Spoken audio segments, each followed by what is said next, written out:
ఒకటండి, ఏ జన్మ ఎత్తినా కూడా ఏ జన్మ ఎత్తినా కూడా ఇద్దరే కాబట్టి పుట్టకూడదు. ఆ ఇద్దరు ఎవరు అంటే, నెంబర్ 1 ఎద్దు. ఎద్దు ఉంది కదా, ఎద్దు వేస్తుంది దున్నుతుంది, పొలం బాగా దున్నాలన్నమాట. పనంతా అదే, బతుకంతా దున్నడమే. దానికి జీవితంలో దానికి ఇష్టం ఉండదు, ఏముండదు. ఇంకోటి నెంబర్ 2, ఇంటికి పెద్ద కొడుకుగా పుట్టకూడదు.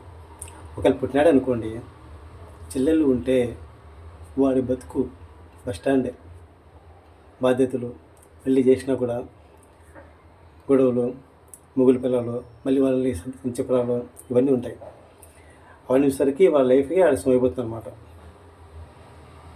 అలా పుట్టిన వాళ్ళు ఎప్పటికీ హ్యాపీగా ఉండలేరు. పక్క రాసి పెట్టుకోండి.